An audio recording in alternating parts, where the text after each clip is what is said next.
Welcome to the Slut Next Door podcast, where we dive deep into desire, unravel kinks and fetishes, and explore the deliciously naughty side of self-discovery. I'm Beatrix Vale, an erotic audio creator, and your guide to all things kinky and curious. So let's begin. So, can the ultimate symbol of masculine weakness become the key to unlocking unparalleled pleasure and submission for some men? That's what we're going to be talking about today. We're delving into the taboo world of premature ejaculation kink. Yes, you did hear that right. What's often considered a bedroom faux pas can actually be a source of profound pleasure and empowerment within a consensual dynamic. So let's embrace the awkward, the arousing, and the utterly addictive kink as we explore the intricacies of the premature ejaculation kink together. And in this episode, I'm going to hit on the following. What is premature ejaculation kink and how it transcends from a common sexual concern into a coveted kink? Why are guys fetishizing something so embarrassing? And finally, I'm going to talk about kind of the content creation side of premature ejaculation. Now, before I hop into it, if you're new here, be sure to subscribe and follow. And you can also dive deeper into my hypnotic, femdom, erotic world where I create premature ejaculation content as well as many, many other kinks. So just click on the link in my bio to see where I'm posting free content and where you can get even deeper into my world of erotic hypnosis. So, first, let's talk about what is premature ejaculation kink. And I think it's important for us to kind of define what premature ejaculation is in a clinical sense. So, outside of kink, premature ejaculation is, when a man, his climax happens sooner than desired, often within 1 minute of penetration and with little control over that. And honestly, it doesn't even have to be penetration. If you think about what are the American Pie movies? I can't remember which one, but the main character, he kind of comes in his pants. That's an excellent view or display of premature ejaculation because he did not want that to happen. I believe, if I remember it right, he like comes in his boxers. I think gosh, it's been forever since I've seen that movie, but I think the foreign exchange student, the really hot woman comes in and I forget what she does, but he kind of comes in his pants. um, I think it's important for us to note that there's a huge stigma with premature ejaculation. It's such a source of shame and embarrassment because I believe that, there's a societal pressure for men to last long during sex. That equals masculinity. And then that's a double-edged sword because for some men that creates even more performance anxiety and just reinforces the issue. And this episode will not be about, the clinical side of things because I'm not a medical professional. I just know simple facts about, what it is. What I do know a lot about is how it is used as a kink. And with all kinks, it's all about consent. So, if someone comes to me for premature ejaculation kink content, they're going to get it. If someone comes to me for, hey, I want to role play audio about edging, they're not going to have any premature ejaculation training in that file because consent. I don't, as a service provider, I don't want to give you something that you don't want, right? So the same goes for in real life play. Consent is everything. So when I talk about this, please keep in mind that I'm talking about men that want this content or are curious about it or are very serious about it. I I come across men that in both those worlds where it's kind of like a light enjoyment, like they like to toy with the idea. Just the concept of it is hot. And then I've come across men that are really serious about this kink. They want to train to be as quick as possible. Now, let's go ahead and move into why.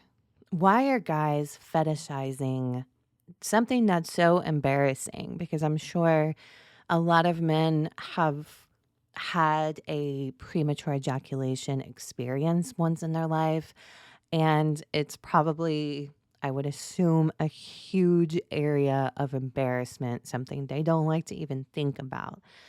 So I think there's probably there may be a lot of people listening to this because you want to understand it. So I'm going to help you understand it. Or I'm going to help confirm and firm up why you are into this kink. So, a big thing is men that are a fan of premature ejaculation.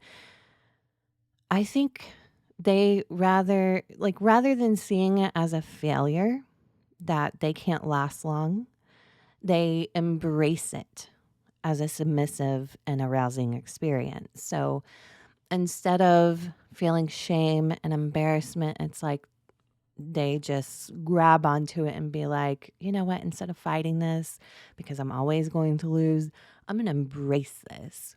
It really ties into me why people are into erotic humiliation, like small penis humiliation.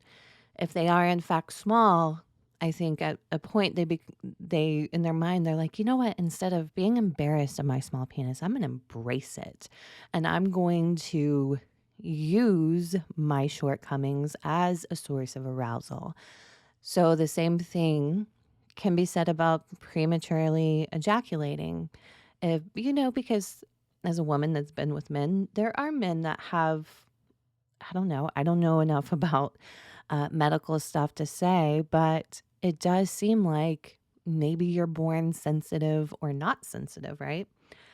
So I do think that for a lot of people, it's just flipping that table and taking control over something they feel shame about. There's also a big control and surrender aspect of this kink. For some men, the thought of losing control, becoming so overwhelmed by desire that a quick climax is inevitable, that feeling of losing control. I have no control over how my partner makes me climax too quickly or not. Like they want that kind of challenge in a way. Like can you make me so weakened in lust that you make me come too quickly? And this kind of hits on the first point I brought up, but the erotic humiliation of it. So, that psychological shift from shame to arousal is just so appealing. I think for a lot of men that are fans of this kink, there's also the element of power exchange. So the dominant person teases, controls, and even mocks the quick release, where the submissive male has no control or power in that moment. And a lot of people chase after that feeling of being helpless, controlled, even manipulated a bit. That becomes a really big source of pleasure for people that like to explore submissive sides of themselves. And then an aspect of why it is so arousing, I think there's a fear and excitement layer to it, which becomes arousing for some people.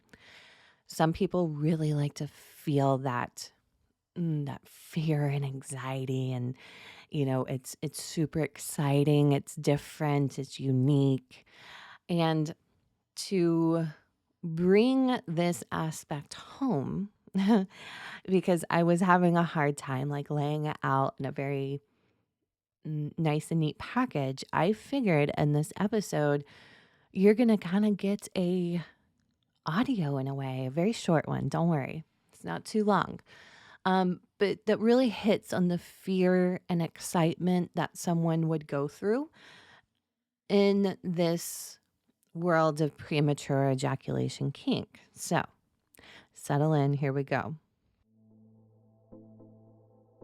So I want you to imagine this. Imagine you've just started having sex with a partner. Maybe there's a single touch, a whisper, a promise of something more. And you feel it.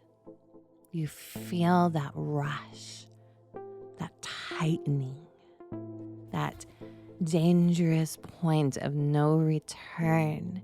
It's all so familiar. You've felt it so many times before, and you know what's coming. And you try to hold on. You try to resist, to last just a little longer. But you can't. You never could you? And that's where the fear kicks in, because you know what happens next. The embarrassment, the shame, the heat rising to your cheeks. You came too fast again. And now you're spent, empty, useless before you even had a chance to truly please them. It's pathetic, isn't it?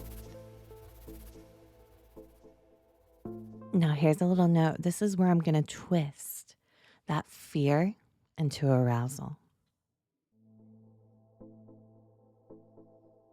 But what if that feeling wasn't something to fear? What if losing control like that wasn't your failure, but your deepest, most secret desire? What if your inability to last wasn't something to be ashamed of, but something I wanted to see? Something I could tease you for, control, and manipulate. Something that proves just how weak you are for me. Because let's be honest, the moment you realized you couldn't stop, you felt something, didn't you? That flutter of excitement deep in your stomach. The thrill of being completely at my mercy. Knowing that no matter how hard you try, no matter what you do, you cannot resist me. Did I twist your fear into arousal there? Let's see if I can make you crave the loss of control with this little bit. You know, that's the true beauty of it, isn't it? The fear, the anticipation, the helplessness. Because every single time you tell yourself you'll do better, you'll hold out, you'll prove yourself, but you won't. The moment I touch you, The moment I whisper in your ear, the moment I tell you how easy you are to break, you will crumble. You'll give in. You'll be exactly what I want you to be. Needy, desperate, completely and utterly weak for me. And the best part, you love it. You love knowing that no matter how hard you fight it, I'll always win. Your body will always betray you, and you wouldn't have it any other way. So, tell me, are you afraid of coming too fast? Or are you just afraid of admitting how much you want to? So there you go. What do you think? Did I pull you through a little journey of fear and excitement? A spiral of turning fear into arousal? I think I might have, especially if this is your kink. But if this isn't your kink, you can see it does not have to be, you're a piece of crap who can't last long, you suck, blah, blah, blah. That's hot in some instances, but in my opinion, most kink is delivered the sweetest and the deepest by just a little mind manipulation, seductive voice. I don't have to yell to make you feel a certain way. Now, it does work in certain instances to yell, to get that typical femdom voice, but not always. So, with that said, I'm going to move into my last segment. So, how do I create premature ejaculation content? Well, you kind of just saw a little teaser of my style or part of my style. But here's the things that I particularly hit on. And in my brand and my world of erotic audio, I like to hit on the loss of control.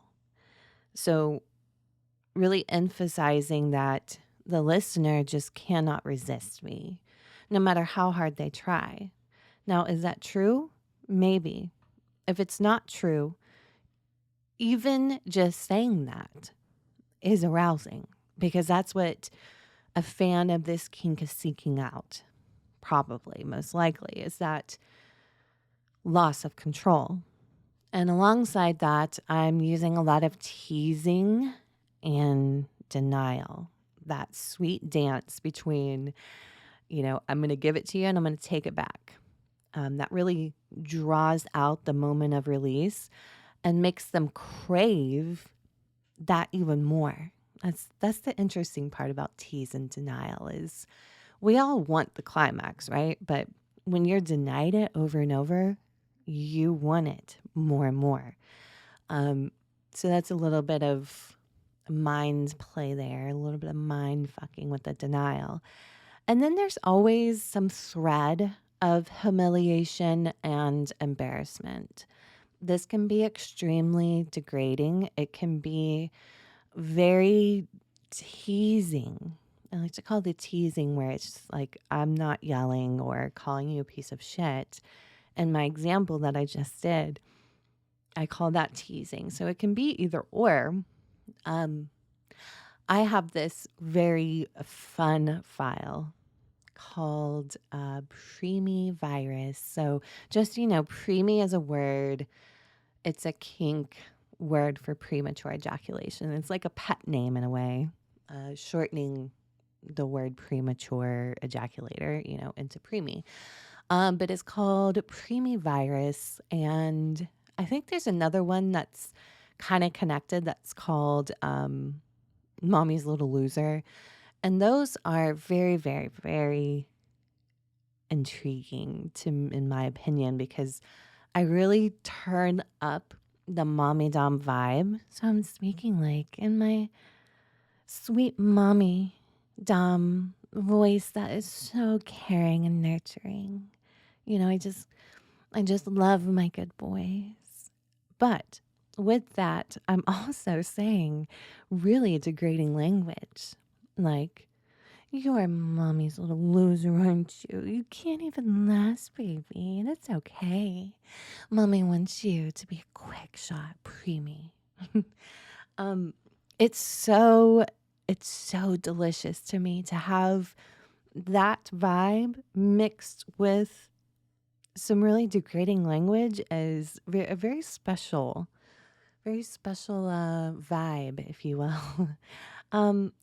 So humiliation and embarrassment is definitely something that I think should be apparent in most premature ejaculation content. How hard you go is, to me, up to the like who's going to prefer which side it is. Um so yeah, there are men that love the just going into them like you're such a loser. You can't even last more than 10 seconds. Who do you think you are? You have sexual dysfunction and you should be embarrassed of yourself. There's power in that too. So yeah, and another kind of thread that really works well in my world because I do hypno content is conditioning and training. Um, really toying with the threads of arousal and kind of rewiring them, teaching and conditioning a listener that quick release is inevitable and there being a trigger to condition them. It all boils down to Pavlov's dog, where you have something that is tied to something positive. So if every time I hear this bell, that means I'm going to be fed, well, I'm going to ring the bell over and over, and over time, that bell equals feeding me good things that make me feel good, arousal. Um, so yeah, a lot of it fits really well into hypno. And I think, and this is my biased opinion, I think that the mommy dom and nurturing control works super well with this kink because there's still a softer approach to it. I think it makes some people feel really safe to let go. It makes people feel safe to explore this embarrassing side of themselves that brings so much shame. They know they're safe in my world because it's a very nurturing mommy dom-esque world. So those are all the things that I personally put into my creation. I'm not going to go into the fine-tuned details because some of my followers might be listening to this and I don't want to give them the playbook. I don't want to tell them and reveal to them how I properly mindfuck them. So gonna leave that one private in my own head. But that wraps us up with this episode. And I'd love to know if you want to comment in whatever method you're listening to me. I would love to know, what do you think? Especially if you're not a hardcore fan of this kink and you just listen for curiosity reasons. What did you think about it? Especially, how did that example of a audio session, how did that make you feel? I'd love to know. And if you're a fan of premature ejaculation, tell me your thoughts as well. So I hope I was able to answer what is premature ejaculation kink And why are guys into this shameful, embarrassing moment? And I hope I was able to give you a nice, special, unique tease into how I do create this type of content. So, next week, I will tease that I am going to do an episode about public humiliation because why not? That sounds super fun. But thank you so much for listening, and I'll see you next week. And that's a wrap for this episode of The Slut Next Door, where we dive deep into the raw, unapologetic truths of human desire. If you loved what you heard today, make sure to subscribe and turn on notifications so you never miss a juicy moment. Want to connect with me outside the podcast? Click the link in my bio where you can find lots of juicy content and options. Until next time, I'm Beatrix Vale, your Slut Next Door, and I'll see you in the next episode.